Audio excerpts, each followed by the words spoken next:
अस्सलाम वालेकुम। क्या हाल है बेटा? सेकेंड ईयर केमिस्ट्री के महान मायनाज बच्चों, ठीक ठाक हो? खैर खैरियत से हो? बेटा कैसी जा रही है आपकी पढ़ाई? ये अक्सर सवाल हो जाता है। उम्मीद करते हैं कि ठीक जा रही होगी इंशाल्लाह ताला, और आप ऑर्गेनिक केमिस्ट्री और ऑर्गेनिक केमिस्ट्री की जो रहमतें हैं उनको एंजॉय कर रहे होंगे। अच्छा, ऑर्गेनिक केमिस्ट्री की भी बड़ी रहमतें हैं। आपको ये जो पेट्रोल डीज़ल ये आपकी अयाशियाँ हैं, और फिर आपको जनाब सर्दियों में आराम से घर बैठ कर नेचुरल गैस को जला लेते हैं, ये सारी अयाशियाँ हैं। ये कौन प्रोवाइड कर रहा है? ये ऑर्गेनिक केमिस्ट्री प्रोवाइड कर। अच्छा, ये तो मैंने बड़ी बड़ी स्मॉलर मतलब बताया उसकी रेंज। वैसे आपको पता है कि 60-70 लाख जो इसके हैं, क्या उसको बोलते हैं, कंपाउंड्स। तो हर कंपाउंड मतलब कहीं ना कहीं किसी न किसी लेवल पे इट इज़ हेल्पिंग अस, कहीं ना कहीं पे हमें हेल्प कर रहा है किसी न किसी लेवल पे। तो इंडस्ट्री में आपके ये जो शैम्पू वगैरह बनते हैं, फिर आपकी जो क्रीम होती हैं, जो आपका कॉस्मेटिक्स का सामान है, उसमें बहुत ज़्यादा इस्तेमाल है इसका। बहरहाल अपना ख्याल रखें जी, और ऑर्गेनिक केमिस्ट्री और स्पेशली केमिस्ट्री का शुक्रिया अदा करते रहें। शुक्रिया अदा करना वैसे ही बड़ा ज़रूरी काम है। शुक्रिया अदा करने से वो कहते हैं ना कि भैंस की भी तारीफ़ करें ना तो वो भी दूध ज़्यादा देती है। सुना हो ये मुहावरा? भैंस की भी तारीफ़ करें तो वो भी दूध ज़्यादा देती है। तारीफ़ करना, अप्रिशिएट करना, ये बड़ा ज़रूरी काम है, ये बड़ा ज़रूरी चीज़ है, और हमारी मतलब नॉर्मल ज़िंदगी में हमें इसको अडॉप्ट करना चाहिए। अप्रिशिएट करना, जिसको कहते हैं थपकी देना। जैसे वो बड़ी एक है कि जी बाप की जो थपकी है वो बड़ा यानी बच्चे को हल्ला शेरी देती है। आपने शायद वो एक नज़म सी है वो सुनी होगी, मुमकिन है। अल्लाह ताला खैर करे जी, आपके लिए आसानियाँ हों और आप अपने अपने अच्छे अच्छे कामों में डटे रहें। हमने लास्ट टाइम अल्केन्स की प्रिपरेशन शुरू की थी, और हाँ मुझे याद आ रहा है कि वो अल्केन्स की प्रिपरेशन मुकम्मल नहीं हो सकी थी बात उसमें, लेकिन मैं उसमें आपको एक बड़ा ना इंटरेस्टिंग कंसेप्ट दे रहा था, और वो बड़ा ज़रूरी है। देखें ज़रा, क्योंकि ये वर्ड बार बार इस्तेमाल होने हैं, तो आप एक दफ़ा इसके साथ यूज़ टू हो जाएंगे ना, तो फिर आपके लिए आसानी हो जाएगी। मैं क्या कह रहा था? मैं कह रहा था कि जी एक वर्ड है हाइड्रोजनेशन, फिर एक वर्ड है डीहाइड्रोजनेशन। अच्छा, फिर एक वर्ड है हाइड्रेशन, फिर एक वर्ड है डिहाइड्रेशन। ओके, फिर है जनाब हैलोजनेशन, फिर है डीहैलोजनेशन। अच्छा, फिर है किधर लिखूं? नीचे लिख दूं? ये देखें, डी हाइड्रो, नहीं बल्कि तरतीब जो रखी वही तरतीब रखते हैं ना, हाइड्रो हैलोजनेशन, और फिर है डी हाइड्रो हैलोजनेशन। हाँ जी, अब आप अगर लास्ट लेक्चर का आखिरी 2-4 मिनट आपको याद हो तो ये सारी बातें मैंने वहां की थी, याद है? हाइड्रोजनेशन, जब भी ये वर्ड होगा ना, हाइड्रोजनेशन एडिशन ऑफ हाइड्रोजन, ये देखें ना, ये क्या है? ये हाइड्रोजन, हाइड्रोजन, लेकिन इसके साथ क्या लग रहा है? डी, यानी कि निकालना। Hydration, hydrogenation addition of hydrogen, addition, removal. इसी तरह addition of hydrogen, addition removal of hydrogen. इसमें क्या होगा? एडिशन ऑफ वाटर, ये क्या होगा? Removal of water. अच्छा, ये क्या होगा? हैलोजन क्या होता है? Fluorine, chlorine, bromine, iodine. Addition of halogen, removal of halogen. अच्छा अब ये देखें इंटरेस्टिंग बात, ये है हाइड्रो हैलोजिनेशन, मतलब एडिशन ऑफ दोनों चीजें, एडिशन ऑफ दोनों चीजें, हाइड्रोजन भी और हैलोजन भी, ठीक, एडिशन ऑफ दोनों चीजें, हाइड्रोजन भी और हैलोजन भी, दोनों चीजें, स्लैश का मतलब ये या नहीं है, दोनों चीजें, ठीक है। इसी तरह डीहाइड्रोहैलोजनेशन में क्या होगा, removal of halogen and hydrogen. ये अल्फाज, ये बातें बार बार बार बार इस्तेमाल होनी है, एक बार इसको कंसेप्ट को अपने अंदर एब्जॉर्ब करें और इसको अंडरस्टैंड कर लें। हाइड्रोजनेशन आप अगर गौर से देखें ना, ज़रा बात सुने मेरी, गौर से देखें, अगर आप इसका नाम ही देखें तो आपको पता चल जाएगा इसमें एडिशन ऑफ हाइड्रोजन। अगर आप इसका नाम ही देखें तो देखने से पता चलेगा removal of hydrogen. Hydration, addition of water, hydro water, chemistry में वाटर के लिए हाइड्रो का वर्ड यूज करते हो ना। डिहाइड्रेशन, देखें आप केमिस्ट्री का वर्ड इस्तेमाल करते हैं ज़िंदगी में, क्या आप कहते हैं कि जनाब देखें जी इसको डिहाइड्रेशन होगी गर्मी में, फिर भी आप केमिस्ट्री का शुक्रिया नहीं अदा करते। हाइड्रेशन, डिहाइड्रेशन, फिर हैलोजनेशन, एडिशन ऑफ हैलोजन। अब हैलोजन कोई भी हो सकता है, फ्लोरीन, क्लोरीन, ब्रोमीन, आयोडीन, कोई भी। डिहाइलोजनेशन, अब जब मैं ये बात करता हूँ hydro halogenation, it will mean कि हाइड्रोजन भी और हैलोजन भी दोनों का एडिशन। और जब मैं कहूँगा डीहाइड्रोहैलोजनेशन, हाइड्रोजन भी और हैलोजन भी दोनों का रिमूवल। क्लियर होगी बात, ये वर्ड आगे इस्तेमाल होने हैं, इनको ज़हन में रख लें। ओके जी। अच्छा अगर कहीं और भी कोई इस तरह का आ जाए, मिसाल के तौर पे मैं अगर कहता हूँ, ये तो अब आप कंसेप्ट आपने ले लिया यहाँ से, मैं अगर कहता हूँ कि जनाब किसी जगह पे डी कार्बोक्सिलेशन, हाँ जी, इसका मतलब बताएं जी क्या होगा, क्या मतलब होगा इसका। कार्बोक्सिलिक ग्रुप आपने पढ़ा हुआ पेज नंबर 127, याद है ना, page number 127, carboxylic acid functional group आपने पढ़ा आपने। डी कार्बोक्सिलेशन, कार्बोक्सिलिक एसिड की रिमूवल, कार्बोक्सिलिक एसिड जो ग्रुप है उसकी removal. D nitration, nitro group की रिमूवल। डी सल्फोनेशन, सल्फर की रिमूवल। यहां से कंसेप्ट ले लें और फिर अब मैं पूरे नहीं लिख रहा, तो सारे के सारे इस्तेमाल होते रहेंगे आगे। क्लियर होगी जी बात। आए जी अब हम इसकी प्रिपरेशन को स्टार्ट करते हैं बाकायदा। सबसे पहला जो प्रिपरेशन का पॉइंट है वो है था हाइड्रोजनेशन ऑफ अनसैचुरेटेड हाइड्रोकार्बन्स, ऐसे ही था। हाइड्रोजनेशन ऑफ अनसैचुरेटेड हाइड्रोकार्बन्स में क्या बात हो रही थी, मैंने आपको लास्ट टाइम क्लियर कर दिया था कि आप जो अनसैचुरेशन आती है वो अनसैचुरेशन आती कहाँ से, बेसिकली रिमूवल ऑफ हाइड्रोजन से अनसैचुरेशन आती, या किसी भी चीज़ की रिमूवल से अनसैचुरेशन आ गई है ना, तो आप वही अनसैचुरेशन ख़त्म कर दें बाय एडिशन ऑफ हाइड्रोजन। नाम क्या, हाइड्रोजनेशन। कैसे होता है ये रिएक्शन, मिसाल के तौर पे आपने किसी जगह पे लिखा हुआ है ये CH2 1 2 3 4, अच्छा यूं भी ऐसे कर देता हूँ, ठीक है जी। अच्छा जब यहाँ पे R का वर्ड आएगा ना तो ये एक जनरल की बात हो जाएगी, ये अब अल्काइल है, ठीक, कोई भी अल्काइल, कोई भी जनरल बात। इसके लिए हमारे पास कंडीशंस होती हैं हाइड्रोजन को ऐड करने के लिए, प्लस हाइड्रोजन, ये ऐड करने के लिए कंडीशंस होती हैं हमारे पास। या तो आप कैटालिस्ट यूज़ कर सकते हैं निकल, अगर आप कैटालिस्ट यूज़ करेंगे ना निकल, तो फिर आपको टेम्परेचर देना पड़ेगा, फिर आपको कोई 200 से 250 डिग्री सेंटीग्रेड टेम्परेचर देना पड़ता है, 200 से 250 डिग्री सेंटीग्रेड टेम्परेचर देना पड़ता है।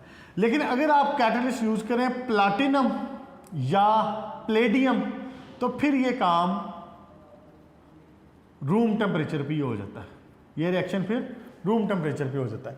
क्या मैंने कहा है, हाइड्रोजनेशन अनसैचुरेटेड हाइड्रोकार्बन्स को आप रिएक्शन कराएंगे विद हाइड्रोजन।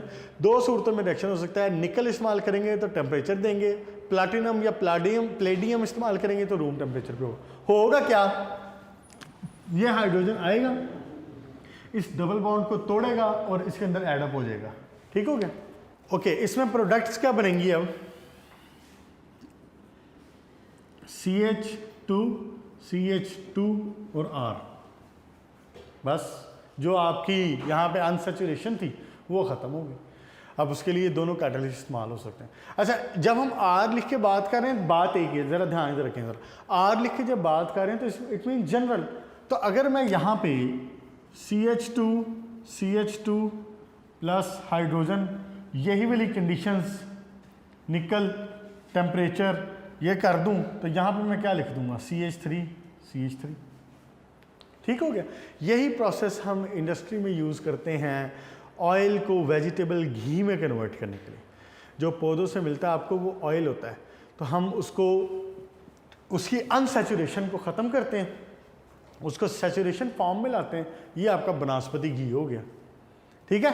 केमिस्ट्री का शुक्रिया अदा करना नहीं भूलना। नेक्स्ट देखें जनाब, फ्रॉम अल्काइल हैलाइड। अब अल्काइल हैलाइड आपको पता है क्या है? अल्काइल हैलाइड क्या है? कोई भी अल्काइल का ग्रुप और साथ में हैलोजन। अगर हम अल्काइल ग्रुप को .2 फ्रॉम अल्काइल हैलाइड, अगर मैं अल्काइल ग्रुप को लेट्स से जैसे RX है ले ली, ये मैं इसका रिएक्शन करवाता हूँ जिंक की प्रेजेंस में किसी भी आपका जो हैलोजन एसिड, ये जो HCl हो गए, HBr हो गया, HI हो गया, इसको हम हैलोजन एसिड क्या कहते हैं, क्या कह सकते हैं इसको, यानी हाइड्रोक्लोरिक एसिड है ना, तो इसका जनरल नाम क्या है, हैलोजन एसिड, क्योंकि हैलोजन है ना। तो इसका अगर रिएक्शन करवाया जाए तो ये क्या बनाता है, ये देखें, ये इसके अंदर से जिंक जो है इस हैलोजन को ये कंबाइन कर लेता है अपने साथ, पीछे क्या बचा, हाइड्रोजन इसके साथ लग गया। तो अगर हाइड्रोजन इसके साथ आगे लग गया तो इट मीन्स कि जो अल्काइल हैलाइड था वो कन्वर्ट हो गया अल्केन में। बात क्या बन जाएगी, RH उसके साथ लग गया ना, और इधर क्या बन जाएगा, जिंक क्लोराइड। तो RH क्या, कोई भी हैलोजन, कोई भी अल्काइल, लेट्स से मैं कहता हूँ CH3 CH2 और इधर कह देता हूँ ब्रोमीन, रिएक्शन करवा रहा हूँ जिंक की प्रेजेंस में HBr, जिंक के साथ रिएक्शन बेसिकली, जिंक ब्रोमाइड और साथ में क्या बन जाएगा, जिंक ब्रोमाइड और साथ में क्या बन जाएगा इधर CH3। क्लियर होगी बात? ये देखे ना, सिर्फ ये रिमूव हुआ, हाइड्रोजन इसके साथ आके लग गया। ओके जी, ओके। नेक्स्ट देखें जी, नेक्स्ट रिएक्शन है आपका डीकार्बोक्सिलेशन। ये देखें, वही बात आ गई जो मैंने आपको कहा। अच्छा, इसमें एक छोटी सी इक्वेशन ऊपर वाले में ये भी है, ये देखें, अगर RX का रिएक्शन आप डायरेक्ट हाइड्रोजन के साथ भी करवा सकते हैं, मसला इसमें भी कोई नहीं। क्या होगा, इसमें आपको सेम सिचुएशन, वही निकल या प्लाटिनम या प्लेडियम, तो इसमें भी आपको वही मिल जाएगा, RH हो जाएगा और साथ में इधर जो भी हैलोजन है ये इसके साथ आ जाएगा, HX हो जाएगा। ठीक, ये ऊपर वाला पॉइंट नंबर 2 का। अच्छा जी, डीकार्बोक्सिलेशन देखें जरा। अब डीकार्बोक्सिलेशन का क्या मतलब है, decarboxylation of mono carboxylic acid. ये क्या लिख रहा हूं मैं आपके सामने,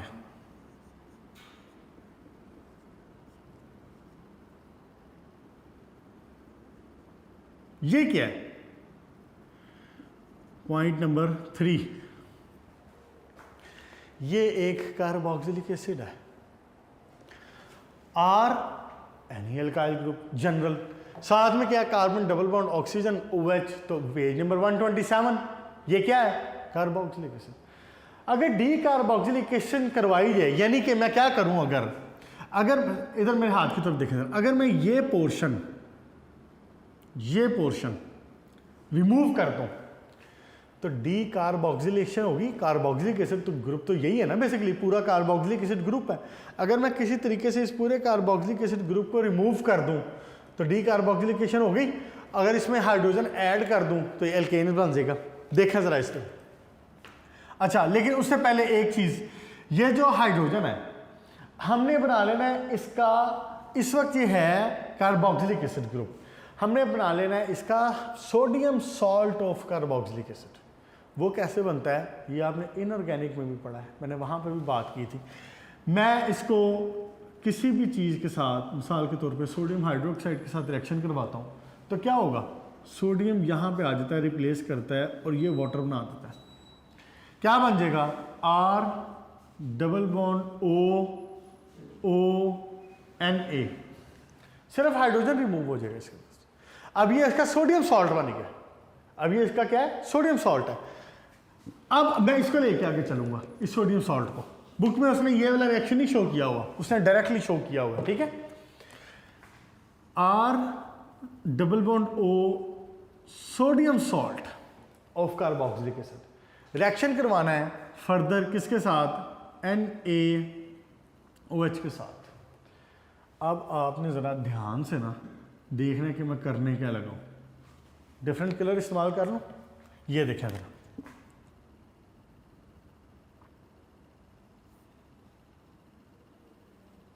ये क्या बन गया,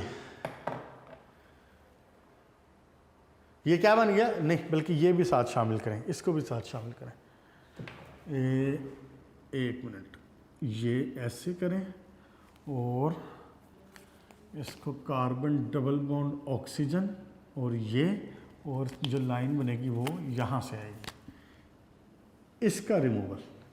क्या बन गया, Na2 2 सोडियम, CO3 3 ऑक्सीजन, क्या बना, Na2CO3, पीछे क्या बचा, R बचा और H बचा, R और H यानी अल्केन। क्लियर। जब भी R के साथ लिखा जाएगा इसको हम कहते हैं जनरल रिप्रेजेंटेशन, ये जनरल रिप्रेजेंटेशन है। उसके बाद एक इक्वेशन यूजुअली उसने अलग से दी है, जैसे मिसाल के तौर पर यहाँ पे उसने एसिटिक एसिड की इक्वेशन दी है। एसिटिक एसिड इसको कहते हैं, इसको कहते हैं एसिटिक एसिड। जो कार्बोक्सिलिक एसिड का जो फार्मूला है और उसमें 2 कार्बन हो तो इसको क्या कहते हैं, एसिटिक एसिड। अब sodium salt of acetic acid क्या होगा, ये हाइड्रोजन रिमूव्ड, यहाँ पे सोडियम।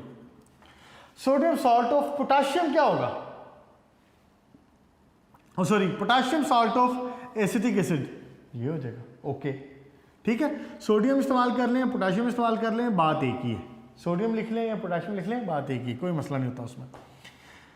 अच्छा जी, NaOH, हाँ जी, क्या कहाँ से कहाँ ब्रेकअप होना है इसका, ये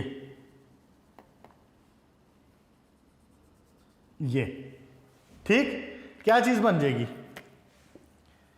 Na2CO3 और इधर क्या बचेगा, CH3 और साथ में H, तो क्या बन गया टोटल, CH3 और साथ में H क्या बन गया, CH4, मीथेन, आपका अल्केन। क्लियर हो गई, यहां पे पॉइंट हुआ इसका खत्म। नेक्स्ट देखें। अच्छा, इसमें कोई मसला है आपको, अगर यहां पे ये प्रोपानोइक एसिड होता तो कुछ भी नहीं होना था। रिमूवल का जो पोर्शन है वो तो ये है, इसने ऐसे कैसे रहना था, मतलब यहां पे मुझे मिल जाना था CH3 CH3। अब ये जो छोटी छोटी चीजें हैं ना, इसको अंडरस्टैंड करें, ठीक है। CH2 सिर्फ इसमें ये हाइड्रोजन ऐड हुआ, CH3 CH3 हो गया। क्लियर जी, ओके। नेक्स्ट टाइम, नेक्स्ट पे है जनाब कोब्स रिएक्शन। कोब्स रिएक्शन जो है ना, ये one of the most important reaction है, और कोब्स रिएक्शन अल्केन में भी इस्तेमाल होगा, अल्कीन में भी इस्तेमाल होगा, अल्काइन में भी इस्तेमाल होगा, इसलिए इसको भी अच्छे तरीके से अंडरस्टैंड कर लें। पूछ भी लेता होता है पेपर में, क्या नाम क्या इसका, कोब्स इलेक्ट्रोलिटिक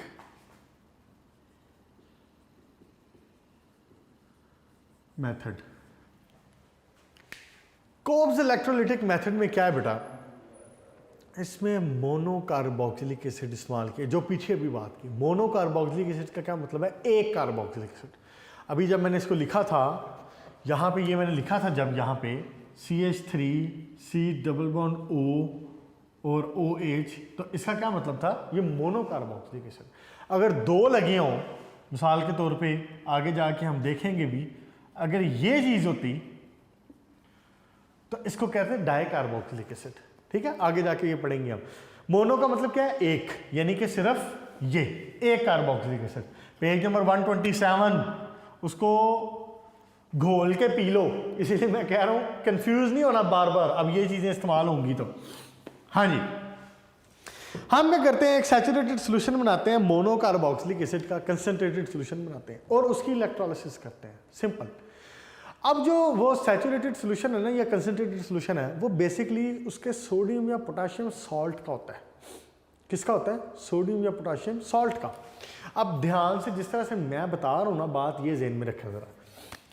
ये है जनाब एक मोनोकार्बोक्सिलिक एसिड, अगर H लगा दूं तो मोनोकार्बोक्सिलिक एसिड, मैं लगाने लगा हूं यहां पे पोटाशियम, तो आइल से कि ये मोनोकार्बोक्सिलिक एसिड का पोटाशियम सॉल्ट है।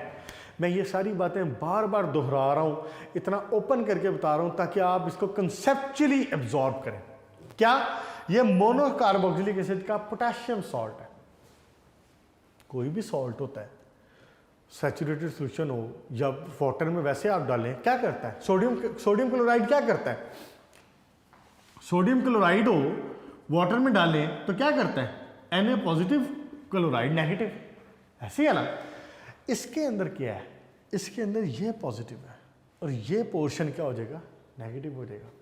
गौर करें ज़रा, क्या करने लगा हूं, यानी ये जब आयनाइज होगा, अभी मैं सिंपल आयनाइजेशन शो करने लगा हूं, ये आयनाइज होगा तो it will ionize like this. एक पोटाशियम पार्ट, सॉरी एक पॉजिटिव पार्ट, एक नेगेटिव पार्ट, एक सोडियम पार्ट, एक क्लोराइड पार्ट, जैसे सोडियम क्लोराइड में होता है, पोटाशियम क्लोराइड में होता है। क्लियर होगी जी बात? अब सिंपल सी क्या बात है, एक आपके पास नेगेटिव आयन है और एक आपके पास पॉजिटिव आयन है। ऐसे ही है इलेक्ट्रोलिसिस में। क्या होता है? ये देखें ना, ये बीकर है, इसके अंदर जनाब अली आपने इलेक्ट्रोड डिप किए हुए हैं, एक इलेक्ट्रोड पे पॉजिटिव चार्ज है, एक इलेक्ट्रोड पे नेगेटिव चार्ज है। यहां पे आपने ये वाला सोल्यूशन रखा हुआ है जिसकी मैं बात कर रहा हूं, तो क्या होगा? जो पॉजिटिव पार्ट है, इसका नेगेटिव पार्ट है, वो जाएगा पॉजिटिव की तरफ, जो पॉजिटिव है वो जाएगा नेगेटिव की तरफ। ऐसे ही है। ओके, अब इसका मतलब है we will get two type of reaction, एक तो होंगे एट एनोड और एक होगा एट कैथोड। गौर करें जरा, अब मैं लिख रहा हूं एट एनोड। एनोड पे क्या होगा? एनोड पे किसने जाना है जनाब? इसने जाना। एनोड पे चार्ज क्या होता है? पॉजिटिव। कौन जाएगा? नेगेटिव जाएगा। ये नेगेटिव वहां पे जाके क्या करता है? ये अपना एक इलेक्ट्रॉन जो इसके पास मौजूद है इसको लूज करता है। Losing the electron is, losing of electron is oxidation.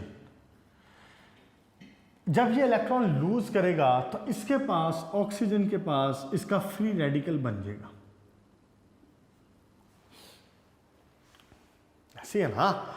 ये तो नॉर्मल बॉन्डिंग इसके साथ करे, डबल बॉन्ड बना ले तो बना ले, लेकिन अभी सिनेरियो क्या बना हुआ है कि एक ऑक्सीजन के साथ बॉन्ड है, ऑक्सीजन के पास एक एक्स्ट्रा नेगेटिव इलेक्ट्रॉन है, एक्स्ट्रा इलेक्ट्रॉन है, इसीलिए हम उसके ऊपर नेगेटिव चार्ज है। इसने क्या किया है? एनोड पे जाके अपना वो इलेक्ट्रॉन लूज कर दिया। ठीक हो गया। अब इसके पास अपना वाला बाकी है, जो एक्स्ट्रा वाला था वो लूज कर दिया, एक इलेक्ट्रॉन अपना वाला बाकी है। ऐसे ही अगर मैं यहां पे दो लिखूं कि दो मॉलिक्यूल ये काम कर रहे हैं, तो यहां भी दो लिख लूंगा, यहां भी दो इलेक्ट्रॉन मिल जाएंगे। ऐसे ही। अच्छा, अब ये दो इलेक्ट्रॉन फर्दर क्या करेंगे? सॉरी, दो मॉलिक्यूल ये वाले, ये क्या करेंगे? ये बड़े मजे का काम करते हैं। ये करते हैं होमोलिटिक क्लीवेज। होमोलिटिक क्लीवेज यहां पे लिख देता हूं, होमो नहीं, यहां पे लिखें इसके साथ, याद रहे आपको, होमोलिटिक क्लीवेज। होमोलिटिक क्लीवेज का क्या मतलब होता है कि बॉन्ड ऐसे टूटेगा कि दोनों के पास अपने अपने इलेक्ट्रॉन, गौर करें, बॉन्ड टूटेगा यहां से, बॉन्ड टूटेगा यहां से, बॉन्ड ऐसे टूटेगा कि इसका इलेक्ट्रॉन इसके पास, इसका इलेक्ट्रॉन इसके पास। समझ आ गई बात? ये बॉन्ड कैसे बनता है? दो इलेक्ट्रॉन्स की शेयरिंग से बनता है ना। एक इलेक्ट्रॉन इस कार्बन ने शेयर किया हुआ था, एक इलेक्ट्रॉन इस कार्बन ने शेयर किया हुआ था, बॉन्ड बना हुआ था। होमोलिटिक क्लीवेज होगी, बराबर टूटेगा, दरमियान से टूटेगा, तो क्या होगा कि इसका इलेक्ट्रॉन इसके पास, इसका इलेक्ट्रॉन इसके पास, यानी कि सिनेरियो अब क्या बन जाएगा? सिनेरियो बन जाएगा ये carbon double bond oxygen oxygen, ये सिनेरियो बन जाए। समझाने के लिए एक्सप्लेन कर रहा हूं, खोल के लिख रहा हूं मजीद। हो गया? अब क्या बनी बात, गौर से देखें जरा। इस ऑक्सीजन के पास भी एक इलेक्ट्रॉन है, इस कार्बन के पास भी एक इलेक्ट्रॉन है, तो क्या इसमें कोई झगड़े वाली बात है कि ये दोनों इलेक्ट्रॉन आपस में शेयर करें और एक बॉन्ड और बना लें? ऐसे ही ये क्या करेंगे, इसको हम ऑर्गेनिक केमिस्ट्री में बार बार एरोज इस्तेमाल किया करेंगे। अब ये देखें, एरोज से शो करने लगा हूँ आपकी आसानी के लिए कि ये बॉन्ड, ये एरो अपना इलेक्ट्रॉन इधर शिफ्ट किया, इसने भी अपना इलेक्ट्रॉन इधर शिफ्ट किया, तो it will make C double bond oxygen और ये वाला एक डबल बॉन्ड ऑक्सीजन। इस कंपाउंड को क्या कहते हो? Carbon dioxide, CO2। ठीक हो गया? अब क्या इस सारी चीज़ को रेज करके सिंपल साफ अल्फाज में CO2 लिख दूँ? समझ आ गई है कि ये आया कहाँ से CO2? क्या हुआ है, इसकी हुई होमोलिटिक क्लीवेज। होमोलिटिक क्लीवेज होने से इसके पास अपना इलेक्ट्रॉन, इसके पास अपना इलेक्ट्रॉन, ये मैंने इसका अपना इलेक्ट्रॉन शो कर दिया, ये मैंने इसका अपना इलेक्ट्रॉन शो किया। हुआ क्या, इसने इस इलेक्ट्रॉन को यूज किया, इसने इस इलेक्ट्रॉन को यूज किया, डबल बॉन्ड बना लिया। ये वाला तो पहले ही मौजूद है, तो ये क्या बन गया? ये CO2 का स्ट्रक्चर है। CO2 का स्ट्रक्चर ऐसा होता है, तो ये क्या बन गया? CO2। अच्छा, तो ये भी तो ये देखें ना, दो मॉलिक्यूल है ना, तो दो ही मुझे यहां पे मिथाइल मिलेंगे, अल्काइल यानी, और दो ही मुझे CO2 मिल जाएंगे। ऐसे ही होगा। अब ये दोनों जो अल्काइल हैं, ये आपस में मिलके बॉन्ड बना लेंगे। यानी दूसरे लफ्जों में इसको यूं भी तो शो कर सकता हूं, R free radical, R free radical, R bond R। Clear होगी बात? कोई मुश्किल है इसमें? ये थे ना दो, इसको मैंने ओपन करके लिख दिया, दो, ये आपस में भी दोनों इलेक्ट्रॉन एक एक फ्री रेडिकल शेयर करेंगे और ये बना लेंगे R बॉन्ड। अब चाहे यहाँ पे CH3 हो, चाहे यहाँ पे CH3 हो, चाहे इधर C2H5 हो, C2H5 हो, अगर बुक में उसने CH3 लिखा हुआ है, बुक में उसने CH3 प्लस CH3 लिख दिया है, तो इसमें क्या मसला है? बात तो वही है। ठीक है, बुक में उसने लिखा हुआ है CH3 प्लस CH3 बनेगा क्या? CH3 bond CH3। चलो, अल्लाह ताला भला करे। क्लियर जी? यह मामला हो गया सारा एनोड के ऊपर। अब कैथोड के ऊपर क्या होना है, इसको याद रखें। ये दो इलेक्ट्रॉन निकले ना यहां से, इनको याद रखना है। ये दो इलेक्ट्रॉन निकले यहां से और ये पॉजिटिव, ये वाला। अब एट कैथोड क्या होना है जनाब? कैथोड पे किसने जाना है? कैथोड पे जाना है जिसके ऊपर चार्ज होगा पॉजिटिव। इसमें ऐसी है, लेकिन इसमें एक और चीज भी तो है, यहां पे वाटर भी मौजूद है। ये वाटर जो है, वाटर भी तो आयना, ध्यान से रखिए जरा, मैं क्या करने लगूँ। आप वाटर है ना, तो वाटर भी तो आयनाइज होता है ना, सोल्यूशन है ना। सोल्यूशन आयनाइज ये बनाता है H पॉजिटिव और OH नेगेटिव। ये बात तो आपने चौथी जमात में भी पढ़ी थी कि H2O जो है ये आयनाइज होता है ऐसे H पॉजिटिव और OH नेगेटिव।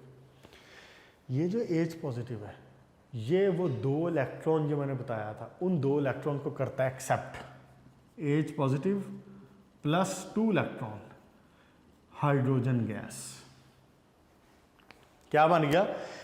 H पॉजिटिव का क्या मतलब है? हाइड्रोजन, सॉरी, इलेक्ट्रॉन कम है ना, तो ये इलेक्ट्रॉन मिल तो गए इसको, कैथोड पे इसको इलेक्ट्रॉन मिल गए ना, तो ये हाइड्रोजन H पॉजिटिव, दो इलेक्ट्रॉन पकड़ा, H2O बना दिया।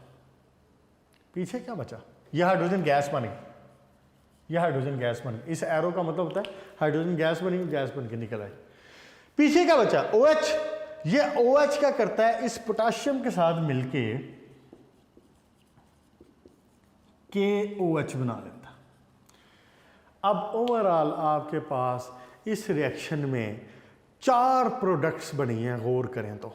एक आपकी पसंदीदा प्रोडक्ट जो आपको रिक्वायर्ड थी अल्केन, देखें ना CH3 जो बना था। एक दूसरी आपको प्रोडक्ट मिली थी, इस रिएक्शन की प्रोडक्ट्स क्या हुई अब, एक तो होगी आपकी अल्केन, उसके बाद दूसरी मिली थी आपको CO2, याद आया। तीसरी आपको क्या मिली, हाइड्रोजन। चौथी क्या मिली, पोटाशियम हाइड्रोक्साइड। आपको मेन प्रोडक्ट मिली ये, तो मेन प्रोडक्ट के अलावा जो बाकी मिलती हैं हम उसको बाय प्रोडक्ट कहते हैं। इसलिए इस रिएक्शन को बहुत इस्तेमाल नहीं किया जाता कि ये बाय प्रोडक्ट बहुत देता है, इतना उसमें खलारा पड़ जाता है बाय प्रोडक्ट्स का, हम उसको संभालते हैं, उसमें से कार्बन डाइऑक्साइड भी आ रही है, हाइड्रोजन भी आ रही है। क्लियर होगी बेटा बात। One of the most important है, यहाँ तक आज इसको रखते हैं, नेक्स्ट लेक्चर में हम बाकी रिएक्शन करेंगे।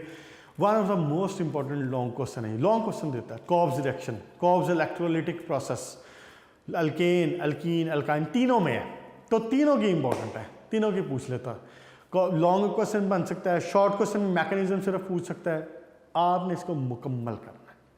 कैसे, मैंने बेहतर है बुक पे भी ऐसे लिखा हुआ है, लेकिन अगर ये वाला तरीके से ज़रा याद रख लोगे तो इसको ज़रा समझ आ जाएगी। बुक में उसने यहाँ पे H2O के साथ OH मिला के, सॉरी 2 इलेक्ट्रॉन मिला के ये चीज़ निकाली है, मैंने वही स्टेप आपको ओपन करके बता दिया।